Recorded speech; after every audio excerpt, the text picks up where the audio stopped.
Hey folks, today's episode is brought to you by The Daily Show with Trevor Noah, premiering September 28th at 11/10 Central on Comedy Central. A few years ago, I sat down with Trevor on this show to discuss his comedy roots stemming from growing up during apartheid in South Africa. He's a funny and talented guy. Don't miss the premiere of The Daily Show with Trevor Noah next Monday. And be sure to watch weeknights and on the Comedy Central app. It's going to be a great show, and congrats, Trevor. Today's episode is also sponsored by Squarespace. Squarespace is the easiest way to create a beautiful website, blog, or online store for you and your ideas. Squarespace features an elegant interface, beautiful templates, and incredible 24/7 customer support. Try Squarespace at squarespace.com and enter offer code WTF at checkout to get 10% off. Squarespace. Build it beautiful. Oh, man. Lock the gate!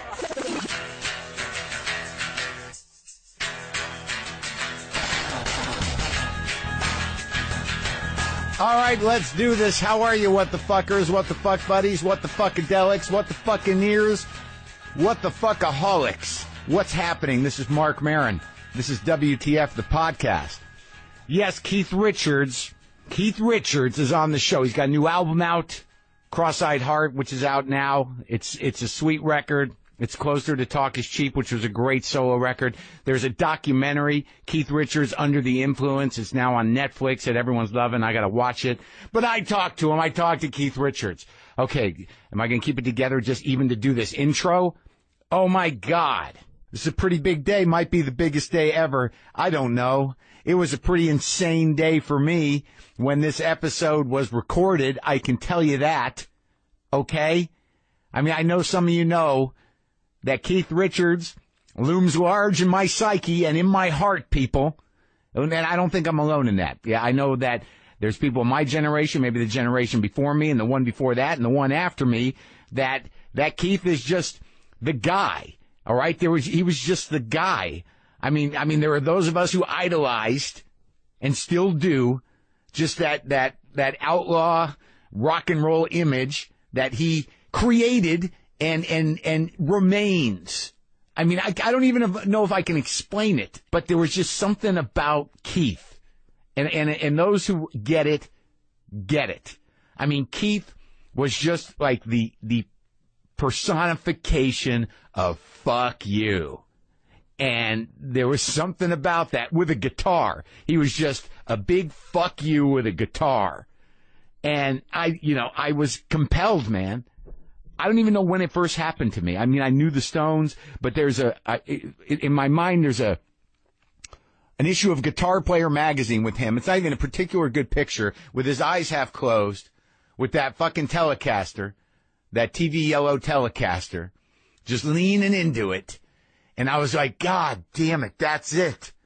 That's all of it. That's all you need, is whatever's going on right there. That's all you need. And it wasn't even about necessarily, it wasn't even about like being in a band or anything. It was just something about Keith and about drugs and about fuck you and about style and about all of that. I mean, I'm fortunate that I didn't pursue the exact life he represented. You know what I mean? I mean, not so deeply that I died for it or got strung out. I'm also fortunate that I didn't pursue a life in music. I only say that because I just wasn't cut out for it. I was not that good a player. Wasn't that confident necessarily, which I learned now is really all you need. I mean, but, being in a rock band was just not the direction that my ego was dragging me at that time. And also, I think it would have diminished it. My love and worship for fucking Keith Richards. The coolest guy in the fucking world. And I know that may sound hacking to some of you kids as I condescend to you. I know even using the term rock and roll may sound dated and weird, but Keith Richards was the original thing.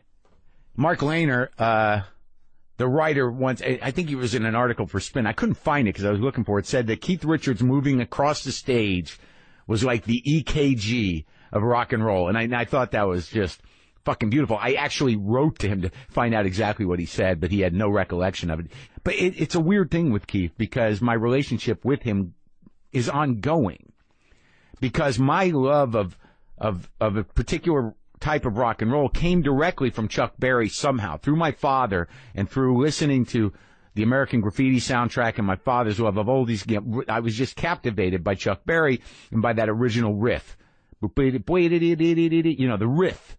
And then, like, years go by where I'm loving Keith. I love the Midnight Rambler song more than anything in the world. And I don't even understand, you know, what makes Keith the amazing guitar player that he is. And over the years, you know, to understand Keith's rhythm and to understand, you know, why he's amazing. You know, because he's not like other guitar players. He's fucking Keith Richards, but the way he lays back and the way he nails a chord and the way that he decides what the rhythm is for a song and where it's at. I mean, it's fucking, you know, it's fucking Keith, man. And I know some of you heard, like, I could barely keep my shit together when I did that 10-minute interview with him. And some of you know that I read his book like it was a Bible that I could believe in. And I was blown away by his book because for years, you know, you just sort of keep Keith tucked away in your mind as this amazing, you know, dope fiend survivor. You know, this icon that represents the sort of like dark heart of rock music in some way. And then you read that book and you're like, holy shit, he's one of the great, you know, intelligent bullshit spinners of our time. There's a lot of hard truth, a lot of fact, a lot of history, but the dude can tell a story. And to me, that was just like, this only makes it better. This only makes Keith bigger, looming larger in my mind in different ways. And I guess it's just a big fucking, you know, love note to Keith Richards. But I was offered the opportunity to interview him. Now, you know, the Obama interview was intense and huge and an amazing event and an amazing interview. But I thought that, you know, I got my shit together. I knew what I was going to talk to the president about. You know, I prepared. I stayed focused. I think you could, you know, hear my nervousness was tangible in the first 5 or 6 minutes, but I think I eased into it. And, you know, within a very short time, I was calling him man and finishing his sentences for him. That's the leader of the free world. Could I keep my shit together with Keith Richards? Did I prepare? Oh, let's do this first. We're sponsored today by Stamps.com. Your to-do list can seem out of control, people. So much to do, so little time. But with Stamps.com, there's one thing you can check off your to-do list, and that's going to the post office. With Stamps.com, buy and print official U.S. postage right from your own computer and printer. They send you a digital scale that automatically calculates the exact postage you need for any letter or package, any class of mail. Do everything right from your desk with Stamps.com or right in your garage, as we do here at the Cat Ranch. Print the postage you need, put it on a letter or a package, and just hand it to your mail carrier, and you're done. Stamps.com is only $15.99 a month, no long-term, multi-year commitments, and you also get special postage discounts with Stamps.com. And you can use Stamps.com with my promo code WTF. Start a 4-week trial with a $110 bonus offer that includes the digital scale and up to $55 of free postage. Don't wait. Go to Stamps.com, and before you do anything else, click on the microphone at the top of the home page and type in WTF. That's Stamps.com. Enter WTF. Look, I want to take a second to remind you that we're sponsored today by DraftKings. You've probably seen DraftKings all over the place now that football season has started. So if you're thinking of playing DraftKings, you can enter for a free game using the promo code WTF. Now me, I don't know anything about this stuff. I would do a fantasy rock and roll band, and I'd probably be pretty good at that, but I'd lose at fantasy football, no question. However, a lot of you probably like fantasy football. Maybe some of you are actually good at it. You should try DraftKings. You play just like your regular season-long fantasy football leagues, but you get to pick a new team every time you play. So there are no season-long commitments, just a new game with a new team every week and a chance to win your share of $1 million. Go to DraftKings.com and use the promo code WTF to play for free in this week's Millionaire Maker event. You'll have a shot at $1 million, people. Enter WTF for free entry now, only at DraftKings.com. This isn't fantasy as usual. This is DraftKings. Welcome to the big time. So my interview with Keith was to take place in New York City. It was to take place at the NPR building in an NPR studio because Keith was coming down from Connecticut to record Morning Edition. So we got to, the publicist, Fran, who was amazing, set us up to use the NPR studio after he did Morning Edition for an hour. And, Brendan McDonald, my producer, business partner, who you met on the episode after Obama. You've met him before if you've been around a long time with the show.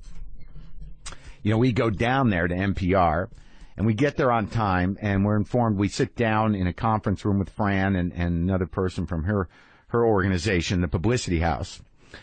And we're told that Keith is stuck in traffic coming down. He's running a bit late, probably an hour late. He got stuck behind a funeral procession. I'm not even fucking kidding. So we talked to Fran for a little while, and we were in a conference room where they were going to, meet Keith, and then he was going to do morning edition, then he was going to regroup in there. And I noticed, on the counter, there was a small case of vodka miniatures and 2 6-packs of, I believe it was sun-kissed orange soda. So I'm like, that's the new fuel. Hey, I'm putting shit together. And so Brendan and I we go to Bryant Park, and, we have something to eat, and then we come back. And we're waiting. And Keith's about to show up, we were told, and I don't even want to see him. I don't want to see him. I don't want to have eye contact with him. I can't handle it, man. I can't handle it. So Keith shows up. I hide in an office. He goes into the studio to do morning edition. And at some point, I'm talking to Brendan. I'm like, this is fucking crazy, dude. We're at NPR. It doesn't matter. I'm going to interview Keith Richards it's just crazy, man. And I was trying to keep it together, but this was sort of a big deal when somebody is your childhood hero. It's like, some of you got all excited when so-and-so signs your baseball. I mean, come on. Waiting to meet Keith Richards, the guy that I think defined a lot of my personality for a lot of years. Like I said, I'm lucky I lived, and I'm lucky that there was some part of me that didn't let me drift into complete pseudo Keith Richardness. There was always some part of me, some part of my mind or my heart that would throw me a line when I got too far out to drift and saved me from sort of living on the dark side. But there we were, me and Brendan, waiting to talk to Keith Richards. He's in the studio at NPR, National Public Radio in New York City. And at some point, a woman comes up she comes out of a hallway a bit frantic saying, he's smoking in there. He's smoking a cigarette in there. And I was like, oh, that's so fucking beautiful. Keith Richards is smoking in an NPR studio. Of all places, oh, fucking the human fuck you lives on. And the beautiful thing is no one was going to fucking stop Keith Richards from smoking a cigarette. No fucking way. So I'm waiting, and we're just waiting, and then I hear that he's finishing up, and then I go hide in this office because I do not want to see him. I do not want to meet him. I don't want to do anything. So then we're told that he's going to regroup. He's going to go into the conference room and reload, whatever. So I go into the studio, and it smells like cigarettes. There's an ashtray there. There's a pitcher of water. I've got my little tube of nicotine lozenges, and I'm sitting in there, and I got my little scribble sheet, and I'm waiting for Keith. And I was just sitting there, and then there's commotion. And I see outside the booth in the glass, Keith Richards walking in with a Captain America T-shirt on. And, man, I don't know, dude. Like, I stood up and I'm like, Keith, oh boy. So I guess, so we sat down. And I'd like to say that I kept it together. I'd like to say that the nervousness, the fanboy excitement receded or I got it together after a few minutes like I did with the president. But I don't think I did. I was very excited and beside myself. And, we talked a lot about music. I've loved the Stones a long time. And, I'm sort of hung up. Like we talk about Bill Wyman, the original bassist. We talk about, the whole arc of the career. The history of the Stones is the history of modern rock and roll in a lot of ways. And I sat there with Keith. He came in. He walked in the studio trying to fucking recapture it in my head. It was amazing. He had a big, one of those sort of like keg party cups, like the red plastic cup filled to the brim with something iced and orange.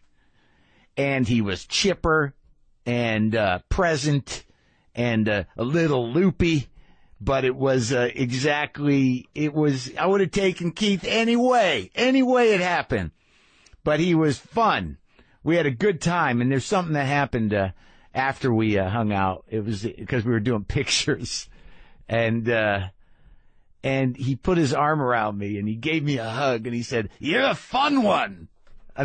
I don't want what, but you're a fun one. So I don't know if you knew that, folks, but after this interview, whatever happened, Keith Richards declared me a fun one. So Rolling Stones fans, lapsed Rolling Stones fans, or people who are too young to appreciate the fans, this is a historical document of a fucking lifetime fan meeting his fucking hero. So enjoy this, all right? I did. Me and Keith Richards.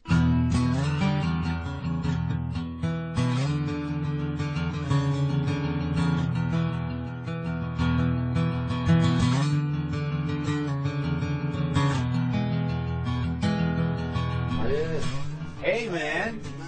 Nice to meet you. Pleasure, man. Wow. All right. Let's do it. Okay. We're on. We're on. Go. I got my nicotine candies. You got yours? Oh, baby, yeah. Right here. You got the real ones. Oh, I miss the Marlboro Reds. Yeah, man. I actually thought about smoking. I thought if there was a time to start again, it would be with you. Yeah. Be my guest. Let me just hold one. Yeah. Yeah, you can just look at it if you like. Thank you very much. Yeah, man. What are we drinking this afternoon? Nuclear waste. Oh, perfect. That's good. Yeah. You've adapted to it. No problem. I'm ahead of the game.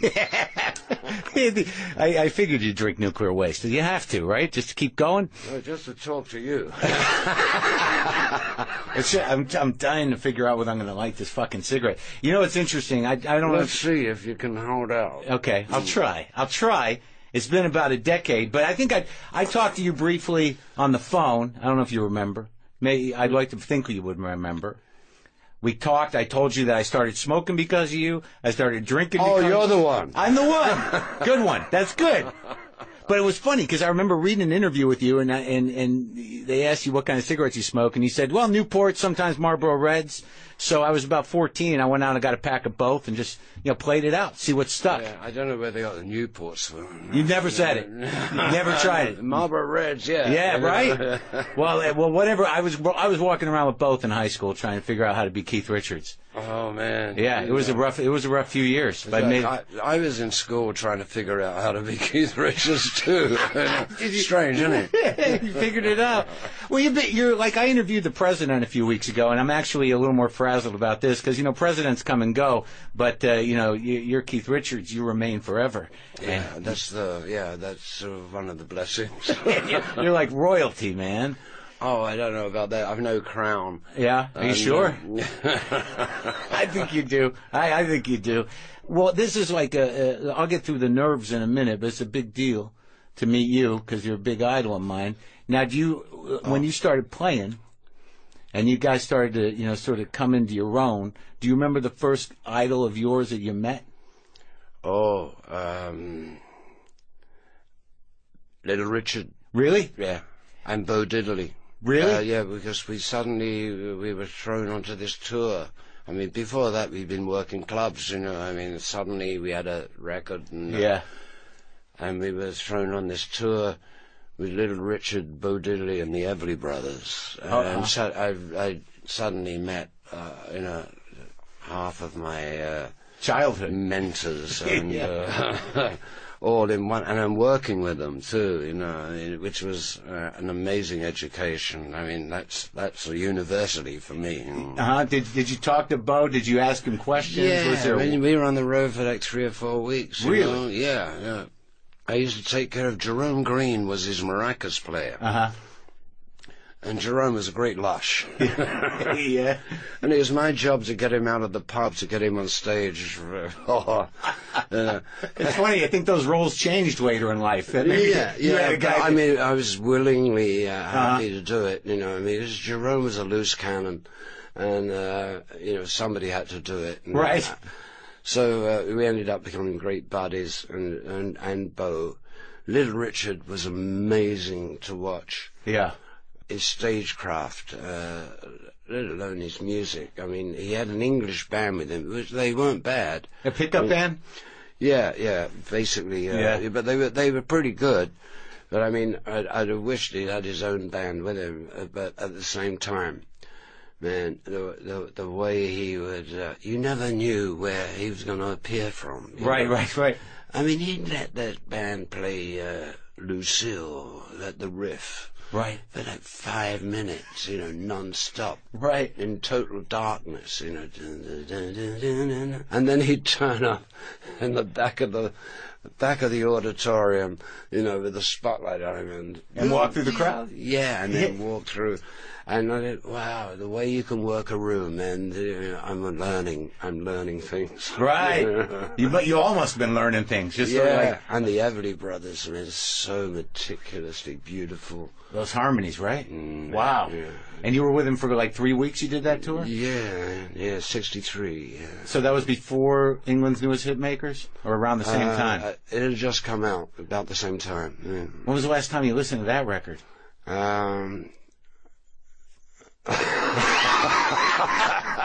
The odd track, now and again. Yeah. It's a weird thing because, like, I listened to that record a lot, and I came to the Stones like much later because I'm 51, so I was picking it up. Right, but that record, I played the shit out of that record. To me, that was the pure intention, the birth of it all. Yeah, in a way, I guess it was for us anyway, and it was recorded in this little room that professed to call itself a studio. Yeah. And the whole walls were covered in egg boxes. That was called soundproofing. Right, first class, yeah, top notch. And it was a Grundig 2-track. But it was hung on the wall. Yeah. Instead of, if it was on the table, it would have looked like, unpro. But it hung on the wall. Give it a professional feel. Yeah, man. We cut the whole damn thing on that, and it was, so I started on 2-track, really basic. Yeah. Did you do Honest I Do? Yeah. Is that on that one? Yeah. Can I Get a Witness? I think. Get a Witness, yeah. Tell Me. Tell Me, yeah. And like that, you set out to be a blues band. Yeah. Right? That was the intention. Pure, straight up. Yeah. And at that time, you know who I talked to? I don't know if you guys are friends or not. A couple of weeks ago, I talked to Richard Thompson. And yeah. We're not friends because I hardly ever see him. I don't know, but I know the man. Because I think he was a little younger, but he was talking about the scene in London at that time. There were so many bands, and you guys would all see each other late at night, like at restaurants, and see each other play all the time. And what was the scene you were involved in? It was all blues, right? Yeah, I mean, we were strictly at that time, at the beginning of the Stones, strictly.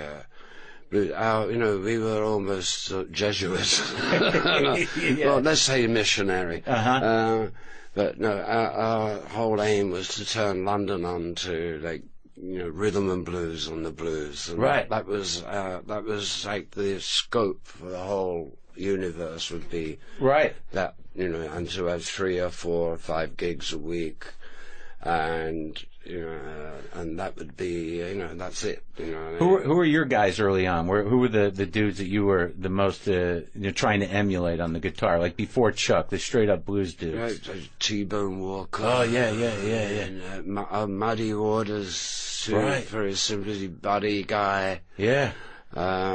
Slim Harpo, or was that later? And Slim Harpo, man. Jimmy Reed. We were hard on Jimmy Reed. Yeah. Because we were not so much interested in being a virtuosos. I mean, it was how those guys got that sound. Right. And to us, it was the thing of trying to get close to making that kind of sound. Yeah. And we studied, man. What, you and Brian? We studied and starved. Yeah. What was Brian's thing? What was he into most? Were you both into the same thing? Brian, very big into Jimmy Reed. Okay, yeah. So that's where that came from. Yeah. Mm-hmm. Well, so Mick and I were also into it, but Brian had the records. Right. We didn't. Mick had the Muddy Waters, and I had the Chuck Berry. Brian had the Jimmy Reed. Okay, all right. So, I mean, there was an obvious collection, you know, and a connection. But Jimmy Reed stuff, I still think is some of the most beautifully recorded stuff, and it's so simple. Yeah, he does a weird thing right on the 5. The 5 string. He leaves that open. Because if you're playing an E, when he's playing the 5 chord, he lets the 3 chord, the 7th note, still hang. Right, he leaves the A open, right? He leaves it open. I learned that from Bobby Goldsboro. Oh, really? Yeah, I mean, on he hipped you to that? bus. He hit me to that because he'd been on the road with Jimmy Reed. So he hipped me to, you know, the weird thing that makes that sound is like he does this. Yeah. He leaves the open A string going, you know. Oh, no, man. I've been trying to get that for years. I would never have figured it, you know. Oh, it's funny how those moments happen. I imagine they must have been a few of those moments, like when you were putting together your chops, where you're like, oh, fuck, that's how that goes. Yeah. Are you kidding me? I mean, keep looking, you know, at how did he pull that lick off? Right. You know, I mean, even with Chuck, when you did that fucking movie with him. Yeah, man. Bless his heart. We had the argument about the beginning of O Carol. Yeah. That was touch and go, man. Well, that was him testing me out, you know, and pushing. Chuck always has to be numero uno. Right. You know, after all, the movie's about Chuck. Yeah, right. Hey, to me, I'm living my childhood dream of being second guitar behind Chuck Berry, you know what I mean? Yeah, it's like, you never knew what a pain in the ass that would be, I guess. I tell you what, at the same time, yeah, he's a funny guy. I mean, it just, what are they, mercurial. Mm-hmm. Mm-hmm. Yeah. One minute, you know, grouch, and then he'd like piss off for half an hour. Yeah. And he'd come back and he'd be back on top. I don't know, what, would he take a hit or something?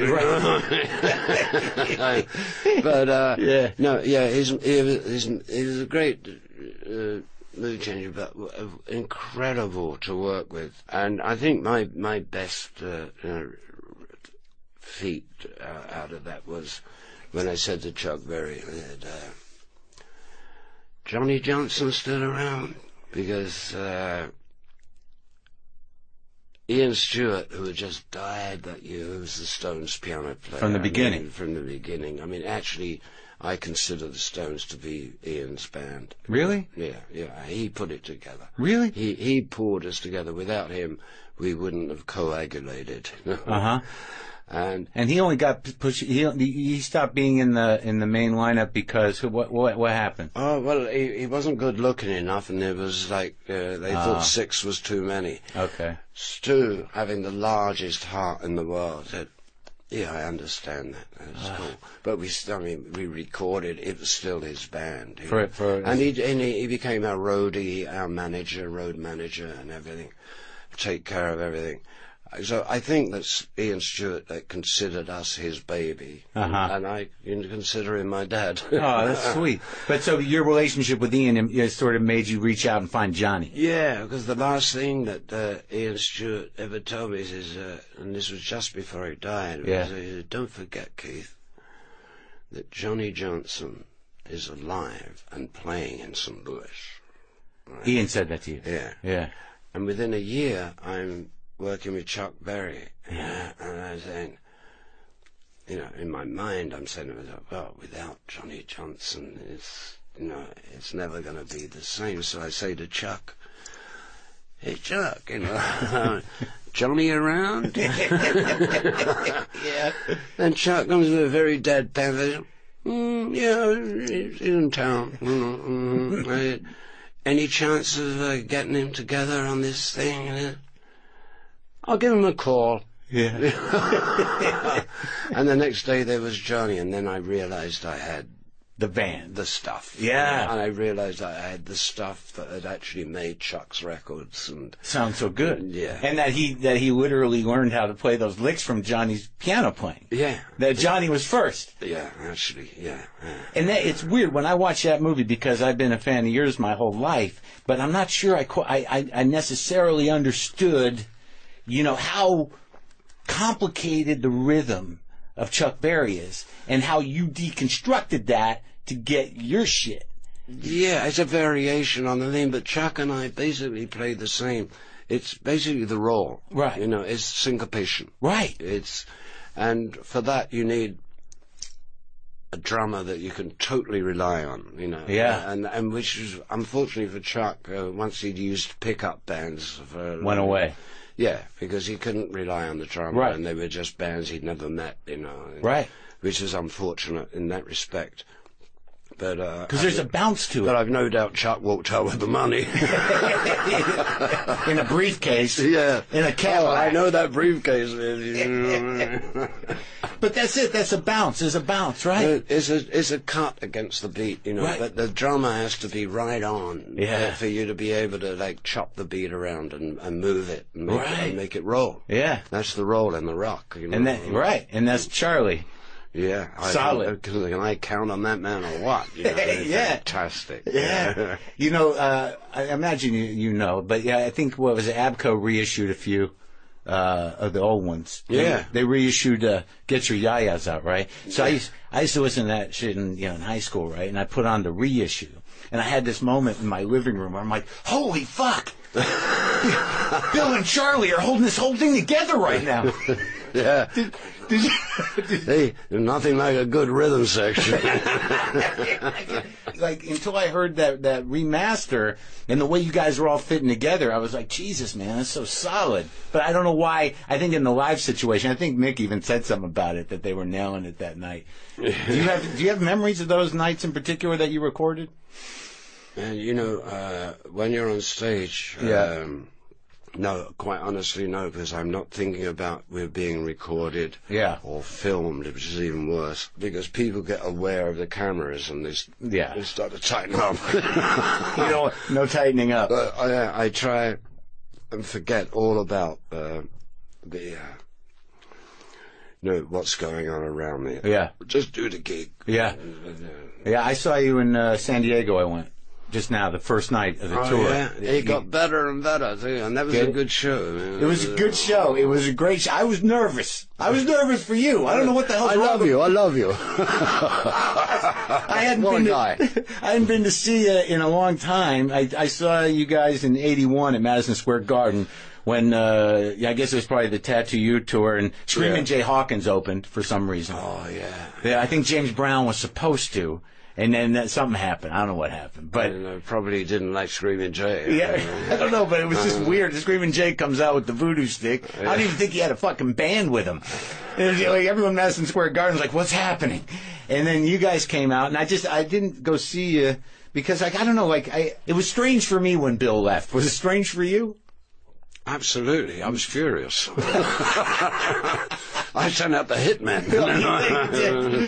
Except I love him so much. Yeah. I can't go that far. Yeah. I'll just break your legs. Yeah. Right. It was a hard call, man. Yeah. He tire out?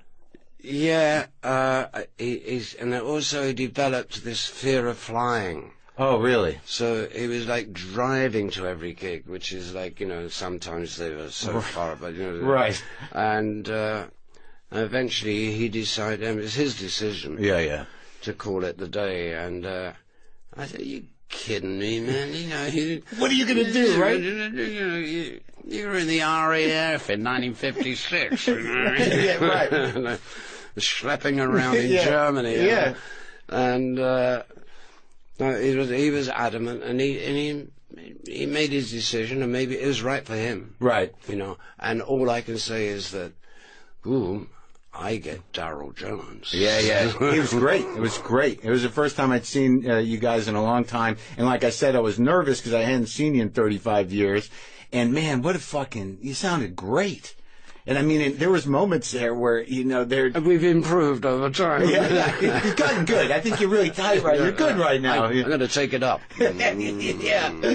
But the experience of it was, like there was moments where Mick was running back and forth. Do you ever like at the point where you guys are at now? I mean, we're mature gentlemen. You're a little more mature than me. Do you have moments where you're like, I hope he doesn't fall the fuck down?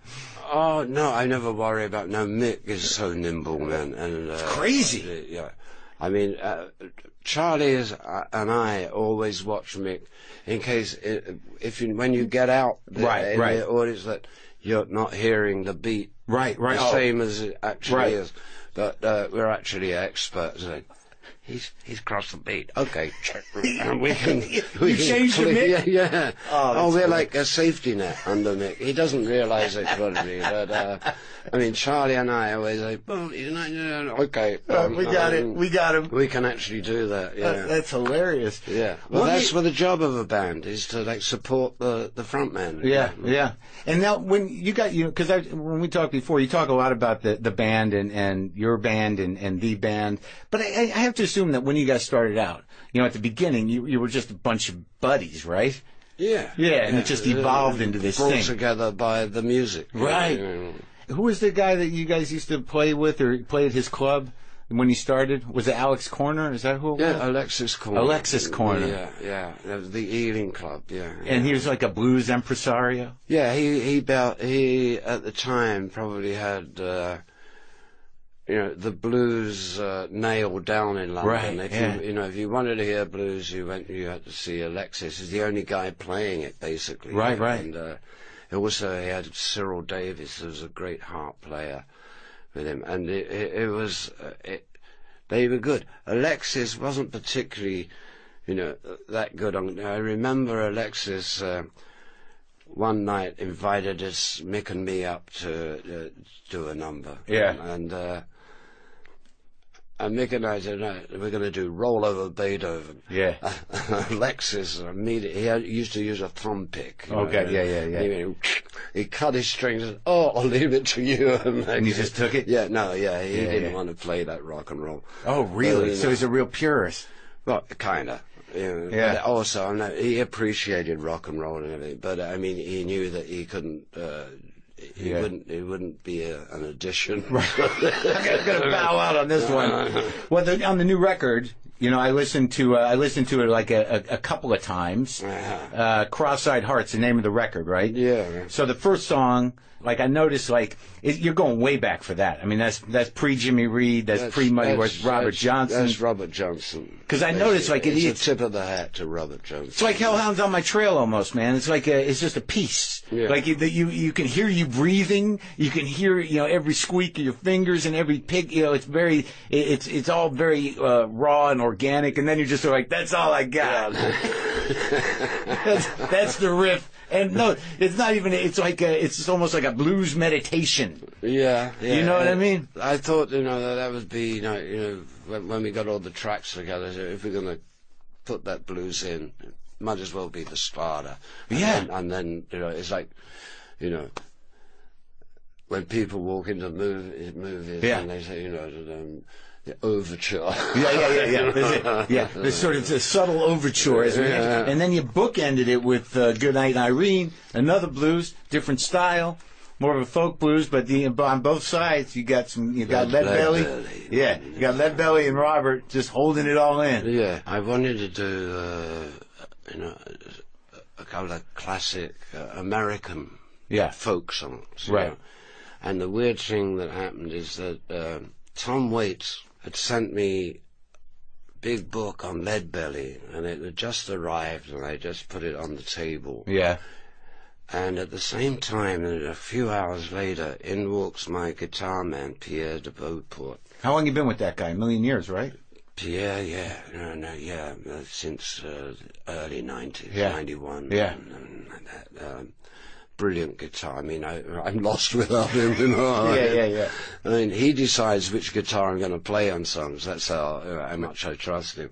And he walked in with this 12-string. So I'm looking at this book of Lead Belly. Yeah. That Tom Waits has just sent me, and I'm looking at this 12-string, and I'm saying, I have no choice. I've been ordered to do Good Night, Irene. Yeah. It's pretty haunting music, some of his stuff, huh? Oh yeah, Lead Belly was deep, and I found the original lyrics, which are much. I know, I didn't know them.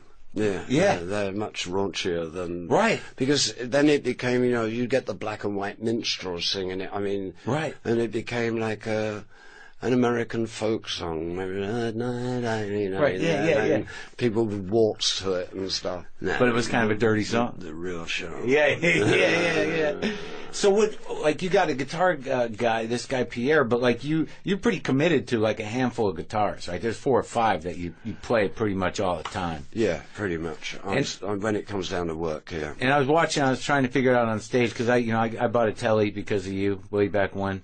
But not a good one, but I had it. Mm-hmm. I think you were on the cover of Guitar Player, but yeah, I think you had one that was altered. I don't remember. It had the rhythm pickup was regular, and then there was a humbucker, on the lead pickup. We do screw around with them. we do rewire them. Yeah. And we do play around with the pickups on them. Yeah. And you play that 54 all the time, that cream one, right? Yeah. For years. Yes, yeah, I'm bashing the hell out of it still. What do you go into though? You're not pedal guy now, are you? No pedals? No. Just straight in. Hey man, I mean, it's enough to stand up straight. There's no poking around on buttons. So you just change the volume when you need to. Yeah, and also any of those effects that I need actually can be done from behind. Pierre's if we need a little tremolo. Yeah. We do it from, because I need to know where to put my feet. Oh yeah, Yeah. I mean, tripping over those boxes. Yeah. It just ties you down. Yeah.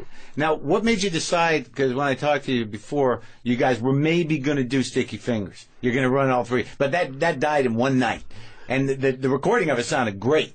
So, what made you the next night decide like, no, we're not going to do it? Well, I don't know, maybe Mick's a better one to ask on that, but, you just thought, and I think we all thought that, doing it, the whole thing once was enough, and we were, that actually was sweating our balls getting through it, Really? But hey, the whole album, Sure. The hardest one to play and one of the most beautiful ones is I Got the Blues, right? Which is so slow. Yeah. And it's the hardest thing for a band is to keep a slow tempo down. I mean, everything tends to speed up. So it has to be, that Steve Gropper was great at that. Otis, Right. And Al Jackson, the drummer, in Memphis. But you guys didn't want to drop into that. I also noticed, I think that there's to be the greatest rock and roll band and the biggest rock and roll show, you're gonna have, you gotta be big. You know what I mean? You did Moonlight Mile, which was beautiful. He hit those fucking notes. That was crazy. Yeah, I started to like playing that on the stage. At first, I thought, going out on a limb here, Mick. It's a little sparse. But as we got into it, it was beautiful to play and great fun, and they were loving it out there. Yeah. Speaking of Otis, I was thinking about because he could lay back on that groove, but I was thinking about what did you after Satisfaction was a hit, and then he decided to cover it.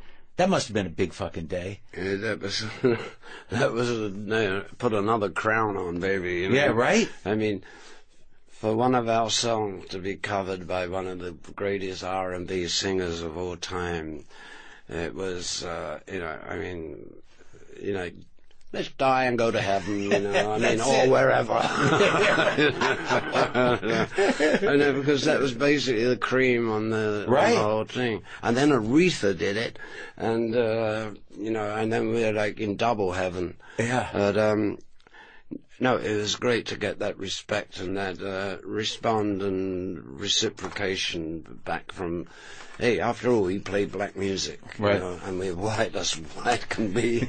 Yeah, and he found that groove though, to make that a soul song was something, huh? Yeah, it was amazing. And it was just amazing that these people that respected and admired so much would do one of our songs. And then you played on this record, on the new record. Did you use Spooner Oldham, right? Spooner's there, yeah. And he played with Aretha on some of the big hits, right? Yeah. Down in Muscle Shoals. So that must have been amazing to work with that guy. You'd worked with him before? No, first time I've ever met Spooner. Although I've known him, I feel like I've known him for years because he's been on so many records. I was actually Graham Parsons at first pointed out Spooner Oldham to me. Really? And that was in like 71 or 70. He knew it. He felt it. Graham knew country music, and Spooner was basically a country music player at that time. And, I didn't even know that he was still around, and a couple of phone calls. Steve Jordan, bless his heart, the man I work with, and who co-wrote these songs with me and produced it. Great drummer. Fantastic drummer. Been playing with him a long time on your solo stuff. Yeah, I was turning it. Charlie Watts said to me in about 85, 86. We knew the Stones were going to take a hiatus or a hibernation or whatever you want to call it. And Charlie Watts said, if you're going to work with anybody else, Steve Jordan's your man. Oh, yeah? And I took him at his word. I listened to Charlie assiduously. And Steve and I started to work together. And not only we just sort of worked together, we fell into each other's arms, and he was a great friend of mine. And, that's great. It's beautiful, man. Yeah, I mean, it's nice to walk into a studio with a bunch of dudes and and trust, and then we're going to make something. And so, the winos came together, Ivan Neville, man, Waddy Wachtel, I can never Forever praise. You play with that guy. I love that guy. Long time, right? Great player. Great. Yeah, it's simpatico. Yeah, and this was the last record that Bobby Keys played on. Unfortunately, yeah. I'm sorry you lost your friend, man. Yeah. Thank you very much. Yeah, hey, Bobby's probably laughing his head off. and we had no idea that was going to be his last recorded stuff when we did it. But no, Bobby. Hey, that's Mr. Rock and Roll, man. As large as Texas, not larger. Between the two of you, it's like you're both Mr. Rock and Roll. He certainly lived the life. He certainly did. Yeah. Now, when you lose somebody that you've been with around with that long, but I guess at some point you realize that we're all living on borrowed time, and he certainly didn't waste any, right? Right. No. They said, I ain't got no time to lose, baby. Is that what he said? No, before you met Graham, though, you were into country music, but do you think Parsons really kind of blew your mind on it, or what? It's just that I met Graham in London. He was actually with the Byrds at the time. They'd done Sweetheart of the Rodeo. Yeah. And they'd stopped in London and did a couple of gigs, and then they were destined to go play South Africa. And I happened to bump into Graham that night. I went to see the show, and we got to talking after, and he said, I'm getting this sort of feeling, about South Africa, and I don't know, I don't understand it, I don't know. So I explained to him, it's like going to the South, honey, but even worse, this is like, this isn't segregation, this is apartheid. And once he'd done this, he said, and he left the Byrds that day and stayed with me in London. And, really? He just let them go on their own? Yeah. On principle? Yeah. That's fucking beautiful. Yeah. And, they became very, very close friends. Had a few cold turkeys together. Sweat it out. Yeah. That's sad, too. Yeah, that guy died so young. Yeah, man. That's another one, But you still do, it's interesting, this record, it's got all the stuff that you love on it. You've got your soul ballad. You got your country music, a couple of reggae. The reggae was really good, man. I was like, he's like doing reggae again, but you love it.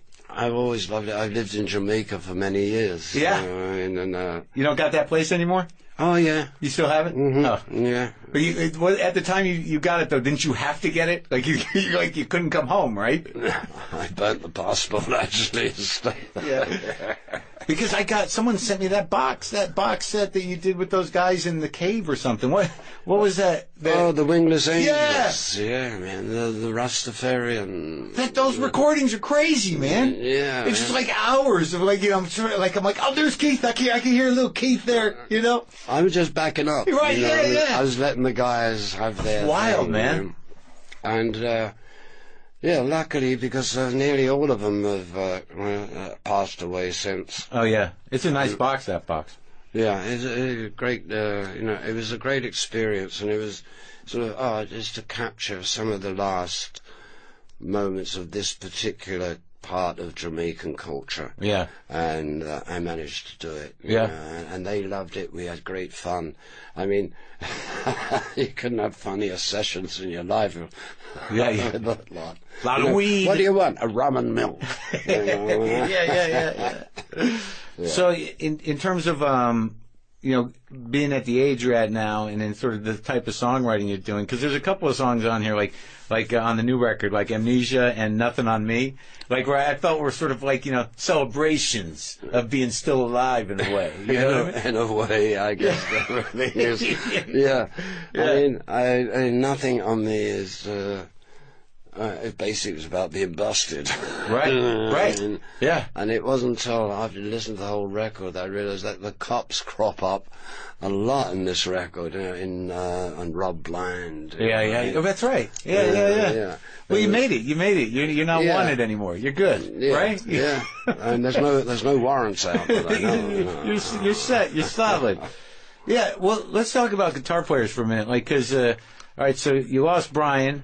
And then you bring Mick in, then you toured with Mick a bit, Mick Taylor. Mm-hmm. Now, I guess my question, if I'm really going to focus it, just out of my own curiosity, because there was some shift where you guys sort of invented modern rock and roll. There was some shift, probably right in the middle or right after Satanic Majesties, where the entire sound and the groove became what the modern Stones are. What do you think? What happened to sort of make that happen? Was there a moment where you're like, this is where it's at? I mean, the difference between how you cover Love in Vain, or what you did with the blues and country music on Let It Bleed and Beggars in Exile, it's just that became the template for rock and roll from that point forward. In a way, I can put this in 2 words: Jimmy Miller, producer. Yeah. Yeah. How did he affect that? How did he influence it? What did he say? Well, after Satanic Majesties, we were, Mick and I were like, we have to refocus, man. And that was a mad year. I mean, there was Sergeant Pepper and Satanic Majesties. But, well, I guess they're all on acid, right? Which is true, So you did a little acid, you did the thing. Oh, they've gone to India. So you had to keep up with the Beatles. I mean, we had to refocus, and at that time. Oh, that's interesting. So that was the end of you keeping up with the Beatles. You're like, we got to do our shit. Yeah. I mean, I couldn't go anywhere near there, and I realized that the Beatles, the boys themselves, are sort of outpaced themselves in a way, and they were, Well, they lasted what they were. What would they? That was it. They did. What are you going to do? What are you going to do? Numero uno, and so they started like anybody else to play around, and But that was 67, like 66, 67. Right. Those years were. I mean, it was crazy. I mean, there was LSD all over the place, right? And so if you made, did you like that shit? I had a couple of good trips and a couple of bad ones, just like anything else. Right. But no, it was not something that I'd wake up in the morning and sort of say, I must have a tab. Right. Because then what are you going to do for the next 3 days? Yeah, no, it's crazy. Yeah. It was interesting. Yeah. And, I mean, I don't say I don't regret any of it, but it was an experiment. Right. But I think, in a way, it kind of shook Mick and I up, because we said, boom, now we really got to tighten up. This is why we got Beggar's Banquet, and I got to say that Jimmy Miller was the key in tightening the band up and refocusing, so to speak. Well, it seems like you guys, like you said about doing, yeah, you want me to do it. About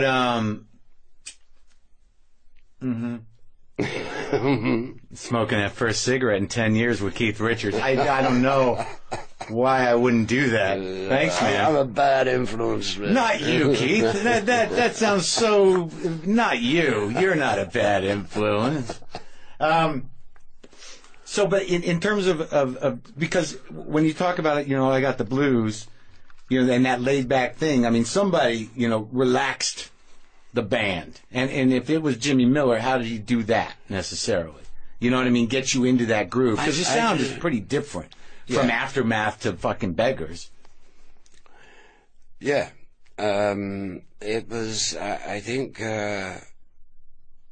after the Satanic Majesties, I think we'd actually reached the end of our tether. You know, we'd been working 350 days a year for like 4 years. You know? I mean, there was, you know, where did you go on your vacation? Vacation? Forget about it. Right. You know, Yeah. If we weren't on the road, we were in the studio. And I think, basically, even at that age, you know, we'd pretty much worn ourselves out. The year between that and bringing getting Beggars Banquet together was basically re-energizing, getting some rest, re-energizing and refocusing. And as I say, to me, it was Jimmy Miller that kind of put the lens in the focus, you know. And so he was a drummer. He had a great sense of sound, and he loved the band. You know? I mean, and he brought out the best in us. And did Brian die in the middle of that? Somewhere around there, yeah. But Brian, I mean, is the kind of guy you love to hate. Yeah. Oh, really? Yeah. I mean, he was brilliant but annoying. Is that what you're saying? Brilliant, in yes. Beyond annoying. No, that motherfucker. Yeah. He would, you know, we'd be in Chicago and play a gig, and he'd get asthma, and I got to play 3 weeks in the Midwest without another guitar player. I mean, so thank God the girls were screaming loud enough. But, I mean, I'm trying to cover all bases. Yeah. And then I find out that he was out of the hospital the next day, and they're hanging around screwing groupies and then, excuse me, man, we need a little more dedication. Yeah. You know? You need a guitar. You got a job. Yeah. You have a job. Yeah. You're in a band. So it went kind of from there, you know. I mean, that he was, you know, he became a drag. Yeah. And then when Mick Taylor comes in, that was a whole different kind of guitar player, right? I mean, it's really interesting, the difference between, you know, like Taylor and Wood. But, like, Mick Taylor was, like, he was a big part of the sound for a couple albums, huh? He certainly was. I mean, a brilliant guitar player. Yeah. How's he doing? For the last I saw him, he's doing all right. He's a bit chubby. But that's his privilege, right? Yeah. But he plays great, and we worked together for a couple of years. But, you know, Taylor, you know, I mean, to me, I'm a guitar player, but, you know, on my own, I really, I mean, it doesn't interest me. My interest is in playing off of the other guy and what you can put together, because two guitars can sound like an orchestra if you do it right. Right, play off each other. And that's really what as Ronnie and I, call it, the ancient form of weaving. Right. You know? Yeah. It's like where you don't know who's playing lead, who's playing rhythm. That's what you did. It all switches through. You know. And Mick Taylor was kind of his own dude, right? Yeah. So I had to readjust for that. And, And at that same time, I just gotten into the 5-string thing, so I was rearranging my sound. And where'd you learn that? I tell you what, Rykud was the first cat that I learned it from. I saw playing it. Yeah. I didn't learn it because he wouldn't teach you anything. Ry keeps his secrets, and bless his heart. Yeah. But I'm still finding out, man. I mean, it's what you can do with it, because it's a whole different... But to me, it sort of re-interested me in playing guitar, because I was pretty much at the end of my possibilities on just straight tuning. You know, right. I mean, right. I'm not going to be Charlie Christian. Yeah. Yeah. You accepted and that. I don't want to be. Right. But, right. But when I got to the open G thing, I started to really research it. Yeah. How to play a minor chord with open G. Is and you get all of these resonating notes, Yeah, and drone notes, right, and stuff. That fascinate and still do.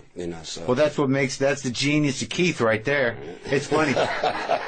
You're talking about the Beatles. I can't believe I'm smoking my first cigarette in 10 years with Keith Richards in an NPR studio. Huh? Huh? How about that? Fuck everything. We're smoking at NPR. Yeah. You know what album I love? What song I love is when you play with George Jones. Oh, on the Bradley Barn thing. I fucking listen to that all the time, man. That was a real honor for me. Was it? To work with George Jones. First off, Graham Parsons and Graham Parsons with George Jones is like and he's the singer, the greatest singer. Amazing. What he's there with Aaron Neville is another cat that can use the voice as if it's effortless and do anything with it. In fact, Frank Sinatra once said that he thought George Jones was the second best singer. You're right. I would take exception to that. Oh yeah, right. Amazing voice. Amazing voice, and a great guy. Crazy as nuts in there, but. Were you guys playing off each other in the studio at the same time? So you did it live? Just like that. You feel it too, man. So that's a beautiful song. Darling, there's talk around town. Yeah. It's fucking great. And you played with, you did a record with Jerry Lee. Yeah, and Jerry Lee is another great friend of mine. Yeah, still? Yeah. He's still hanging in, huh? Man, he's amazing, man. I guess you old devils got to stick together a little bit. I guess. We've had our tiffs and we've had our, but no, Jerry and I, it's sort of a recognition of similar souls. Right, And you were able to play with Muddy? And you played when Buddy's still around, so you play with him sometimes? Yeah. Buddy was on the show with us in Minneapolis. Or Milwaukee. Did you play with Wolf? Howlin' Wolf, once on that Shindig TV show. Oh, I think we didn't actually play with him. No, I was there. And you watched? Yeah, I once woke up in his house. How'd that happen? Well, I don't know. I fell asleep at Muddy's. I woke up in Howlin' Wolf. In Chicago? Yeah. It was some party or something, They must have carried me from one on. What are we going to do with this white kid? I don't know. We'll just take him with us. What the fuck? There must have been a lot of lost weeks, Keith. There must have been here and there. Yeah. How do you level up? How do you manage? We don't need to get too far into it. You got pretty strung out for a few years. Oh yeah. And deliberately, it's an experiment. Yeah, is that how you view it? An experiment for a few years. Yes, I'm the laboratory. Yeah. When did you realize that the experiment was over? It was going on too long. Yeah. You've been threatened with 7 years hard time, That'll do it? Yeah. Hey, I love my band more than I love the stuff. Oh, good. Yeah. So you're able just to taper off and get into a management system? Boom. I just kicked it. Yeah. What a relief, huh?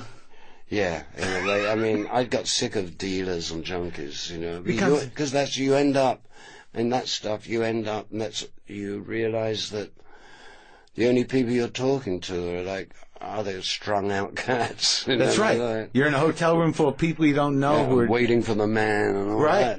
Right. And so it was time to cut that out and cut it. You know what's scary about that is that if you're in a room full of 5 or 6 of those dudes or whoever that attracts, if you go down, if you fucking OD, you know what? You're going to be alone in that room. Oh yeah. No one's going to fucking call the cops. No one's going to. Right? Yeah, man. Oh shit, he's down. I've go. I've seen the bodies. Yeah. It's a scary fucking world. Oh my God. I didn't realize you put out a new book. that I downloaded to read on the plane, Gus and Me. Oh, and yeah. I read your children's book. I thought it would take a little longer. It took me 8 minutes, but I downloaded it. It took me 4 minutes to read it. And to write it. Yeah. But it's really a pretty book. I mean, did you ever think in your life that you would be a children's book writer? No, you think, I mean, the idea came up, I thought, you kidding me? Right. Who came up with that idea? The publishers of life, of my own book. They'd come up with this idea about, there was a chapter in there about my grandfather, and they said, this could be a really, like, nice children's story. And I thought, if I'm going to write anything and do anything for kids, I can only talk about something I love, which is my granddad and the guitar. So it was, in a way, it was like taking my hats off to Gus, who was great to me. He threw you a line. He was your lifesaver. It's it's a cute little book. And your daughter illustrated it. And it was a family affair. But she did a great job. Those are really pretty. It's a pretty little book. I couldn't believe I'm reading. I'm getting choked up reading a Keith Richards children's book. I know. I love to sort of throw you the odd. I'm listening to your record, and then I'm reading your children's book, and I'm like, what the fuck? All I want to do is drugs. I'm broadening my horizons. I'll say, man. Well, you've got some grandkids, right? We got 5. 5. Yeah. Do you love hanging out with them? Yeah. Yeah? Yeah, it's worth hanging around to be a granddad, yeah. Did you ever think you would? I mean, at certain times, no, but here I am, and there's 5 grandkids, and it's another thing, it takes you on another level. It's one thing being a father, which is like fun enough. You had a couple shots at that. Yeah. 2 sets. Yeah, 2 sets of that. And out they come, but they're great little kids. Yeah. And, What, do they have a name for you? Just grandpa or granddad, or what do they call you? Grandpa. Yeah. Him. And you get along with all your kids? Yeah, sure. Yeah, no, it's a very close family in that respect. Yeah. It's like a tribe. How were you with your dad growing up? In general. I mean, because I know you loved Gus, but your father, did you guys fight it out for a few years, or? I don't know. I grew up with just my mum and my dad. Yeah. So I grew up in a very adult area. So I mean, sometimes I was sort of wished I had a brother or a sister, so I didn't have to listen to about the arguments about the rent and the insurance and whatever. What I mean? Yeah. But there's no way out of that.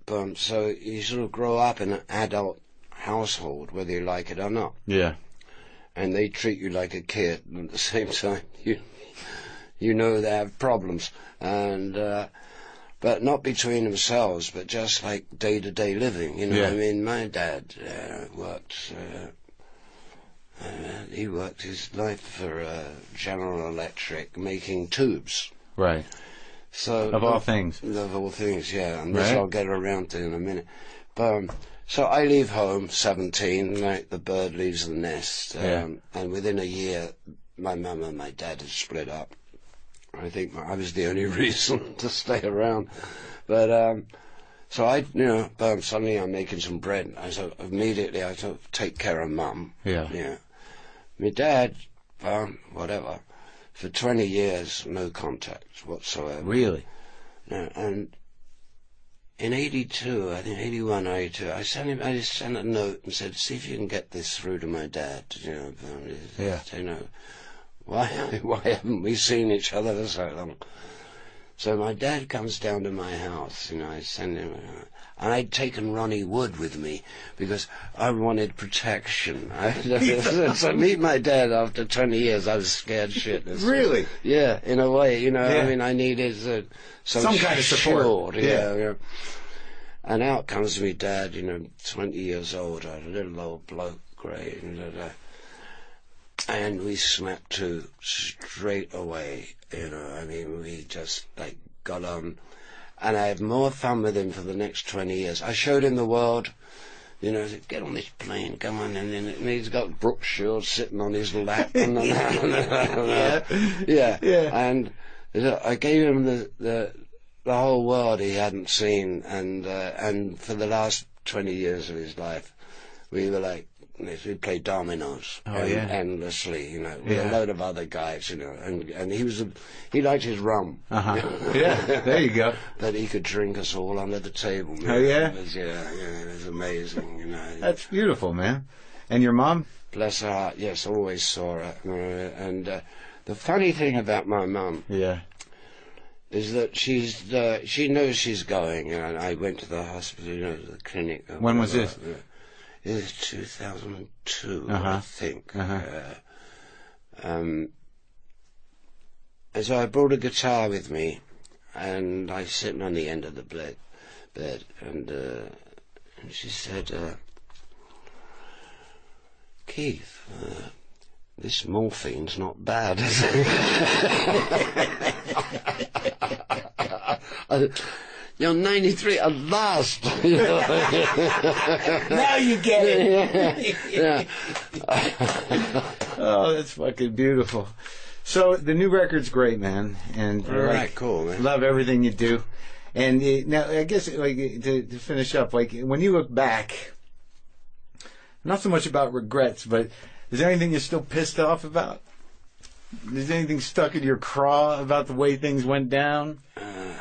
I could have lived without being busted, and without being like, you know, cops putting things in my pocket and stuff. Oh, that happened, yeah. Oh yeah, got set up. It was terrible in London. Oh, the first big bust. Yeah, no, there was the second one. You know, what have we got here? Oh, really? But I did have the pleasure of that gentleman. His name was, at the time, was Constable. And it was Constable. Constable. Yeah, he got to be sergeant or something before he was finally checked. Nothing to do with me by then, but I just read in the paper that he was getting sentenced to 5 years. Oh, really? Yeah, you don't even know why. Fuck him. Yeah, well, probably for the same thing. Setting people up. Just corruption or whatever. Yeah. You know, it was a bent station, and you know, it's one of those things. You know, cops ain't perfect, and nor am I. And so Ronnie's good. Ronnie's good. Charlie's good. You and Mick are good. Yeah. Everything's all right. Yeah, and looking forward to doing some more. Yeah. All right. Well, thanks for talking to me. It was a real honor. Really fucking amazing. Real pleasure, and a rather laugh. Yeah. And you fun. smoked your first cigarette in 10 years. Yeah, with Keith Richards. Come on. Thanks, man. Pleasure, man.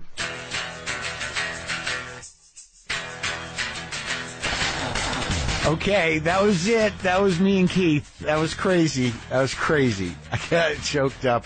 Oh, my God. Whew. All right. I'm a fun one. Remember, he said that. I'm a fun one. All right. So I hope that wasn't too embarrassing for me. Look, folks, I'd like to mention here at the end that we're sponsored by Universal Pictures and their upcoming film, Steve Jobs. The director of Slumdog Millionaire and the writer of The Social Network bring you Steve Jobs, starring Michael Fassbender, Kate Winslet, Seth Rogen, and Jeff Daniels. Critics are calling it must-see, one-of-a-kind cinema that cannot be ignored. In select theaters October 9th, everywhere October 16th. Fucking me and Keith Richards, man. Come on!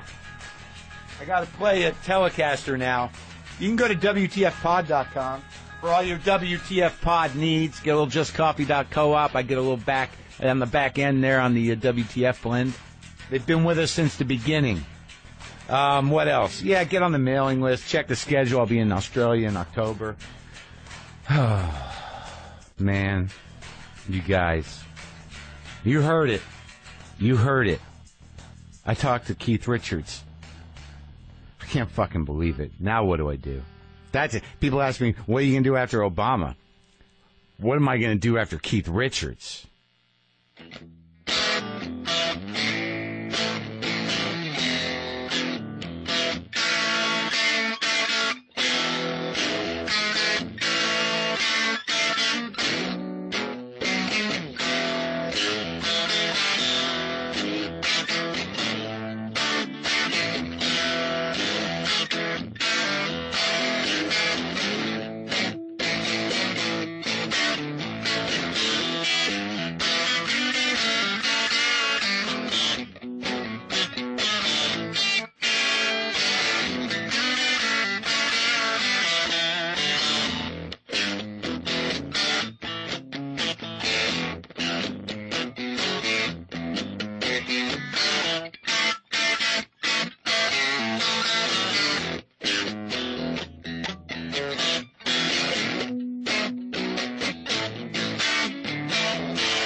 Boomer lives!